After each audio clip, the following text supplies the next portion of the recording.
అందరం కూడా ముందుకు వెళ్ళగలం అని చాలా చక్కగా చెప్పాడు. దాంట్లో భాగంగానే నేను ఇక్కడి నుంచి డైరెక్ట్గా ఒక సవాల్ ఇస్తున్నాను. 175 నియోజకవర్గాల్లో జనసేన తెలుగుదేశం పొత్తుల్లో భాగంగా అన్ని నియోజకవర్గాల్లో 90% బాగుండి ఉంటాయి. ఒక 10% చిన్నవి ఉంటాయి.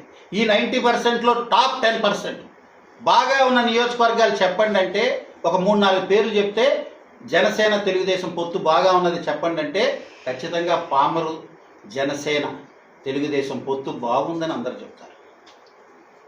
ఈ రకంగా ఏదో చిచ్చు రేపాలని, కులాల్లో ఏదో విద్వేషాలు రెచ్చగొట్టాలని, లేదా ఇంకేదో చేయాలని నువ్వు ప్రయత్నం చేస్తే నీ పప్పులే ఉడకో.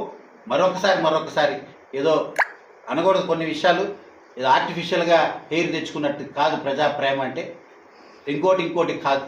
ప్రజల యొక్క అభిమానం చొరగానాలంటే వాళ్ళకి దగ్గరగా వెళ్ళాలా. నువ్వు డబ్బుకి దగ్గరయ్యావు తప్ప రాజకీయంగా ప్రజలకి దగ్గర వెళ్ళలేకపోయావు. కానీ నిన్ను మార్చే బాధ్యత కూడా నాదే అని ఆ రోజు కూడా చెప్పా. ప్రతిపక్ష నేతను కూడా మార్చే బాధ్యత నాదే అని కూడా చెప్పా. ఈరోజు ఇప్పుడిప్పుడే కొద్దిగా పెళ్ళిళ్ళు, పేరెంటాలకి, అట్ల తల్లికి వీటికి వెళ్తున్నాడు. తను కూడా మంచిదే, అభినందిస్తున్నా. వీటన్నిటితో పాటు అసలు సిసలైన విషయం ఏంటంటే, చాలా ముఖ్యమైన విషయం ఏంటంటే అందరూ కూడా గమనించాల్సింది, రాజకీయాల్లో పర్మనెంట్ శత్రువులు, పర్మనెంట్ మిత్రులు ఉండరు. నేను ఈ మాట అనకూడదు. ఇంత కుట్ర రాజకీయాలు చేసినోడు తెలుగుదేశం తలుపులు కూడా కొట్టాలని చూస్తున్నాడని వార్త. ఇప్పుడు నేను అనొచ్చు విత్ ఆల్ రిజల్ట్స్, లేదా అన్ని ఇవి ఉన్న తర్వాతే నేను మాట్లాడతా అని. వైసీపీ నాయకులు గమనించండి. మీరు కుక్కతోక పట్టుకొని సముద్రాన్ని ఈదుతున్నారనే విషయాన్ని వైసీపీ నాయకులు గమనించండి. ఏ అవకాశం వచ్చినా ఎటు కావాలంటే అటు ఊసరవెల్లిగా మారగల మీ నాయకుడి గురించి మాకంటే మీకే బాగా తెలుసు. చూశారు కాబట్టే కదా మీరంతా కాడి కింద పడేశారు. మరి ఈ రోజున మళ్ళీ ఒకరిద్దరు ఆయన చుట్టూరు చేరుతున్నారు. ఆయన దగ్గర ఉన్నప్పుడు మంచి అంటాడు, దూరంగా వెళ్తే వాడినే తప్పుడుగా చూపిస్తాడు. ఏ రకంగా చేశాడు ఇవన్నీ కూడా మీరు గమనించారు. సో నేను కుమార్ రాజా పామర్ ఎమ్మెల్యేగా మరొకసారి తెలియజేసేది, పామర్ అభివృద్ధికి నా దృష్టి కేంద్రీకరించా. వీళ్ళు చెప్పే విషయానికో, వీళ్ళు చెప్పే మాటలకో, ఇప్పుడు జరుగుతున్న ఈ చెరువుల విషయంలో సాక్షాత్తు district collector, the police officers and all the officers has advised a farmer who is interested to dig his own fields. He is permitted within his village, he can utilize the soil of his own within the village. He is permitted to do so. ఒక రైతుని తన సొంత పొలం తీసుకొని అక్కడి నుంచి అక్కడికి ఊరు అవసరాల కోసం, గ్రామ అవసరాల కోసం, తన సొంత అవసరాల కోసం పర్మిషన్ ఉంది.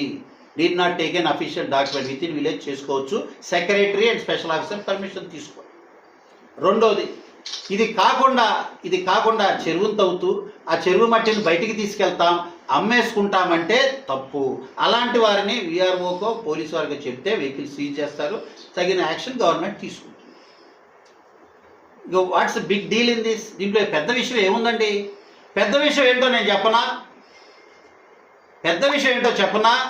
అనగనగా ఓ మండలం, ఆ మండలం పేరు పైడుమొక్కల మండలం. ఆ మండలంలో ఒక ఊరు, ఆ ఊరు పేరు మేడూరు. ఆ మేడూరు ఊరిలో ఇలా ఊర చెరువును ఊదేస్తున్న వైకాపా నాయకుల్ని చూసి ఒక పోలీస్ అధికారి వెళ్ళి ఆపబోతే తన తల పగలగొట్టేసి హత్యా ప్రయత్నం చేయటమే కదా. ఏంటి ఇలా అయింది? కట్ చేసి చూస్తే ఆ పోలీస్ అధికారిని పంపించింది అప్పుడున్న శాసనసభ్యుడే. ఈ తలబగలు కొట్టే ఏ వస్తే నేను చూసుకుంటా అని చెప్పింది వైకాపా నాయకులు కూడా ఆ మాజీ అప్పుడు ఉన్న శాసనసభ్యుడే. ఈ రకంగా రెచ్చగొట్టే ధోరణితో ఈ రోజుకి పాపం ఆ వైకాపా కార్యకర్త ఆ రోజు జైలుకు పోయాడు. ఈ రోజు కూడా నన్ను ఏదో రకంగా బయటేయండి సార్, ఆ కానిస్టేబుల్కి చెప్పి ఒప్పించి బయటేయండి సార్ అని ఇక్కడే కూర్చొని నన్ను 10 సార్లు బతిమలాడాడు. ఈయన ముందే స్పీకర్ ఆన్ చేసి ఆ కానిస్టేబుల్ నేను బతిమలాడా, పోలీస్ అధికారులు చెప్పి అతను కూల్ చేయండి అని మాట్లాడా.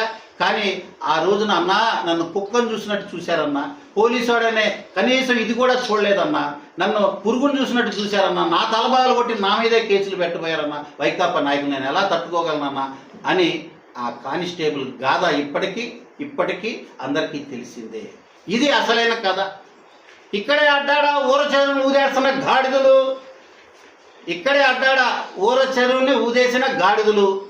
ఆ గాడిదను చూడటానికి రండి అని అప్పుడున్న ప్రతిపక్ష నేతగా నన్ను పిలిస్తే, నువ్వు వస్తే నీ పీక కోస్తా అన్నాడు అక్కడ ఒక వైసీపీ గాడిద వీడియో సాక్షిగా. అక్కడ ఊరచెరువు అడ్డాలలో ఊదటానికి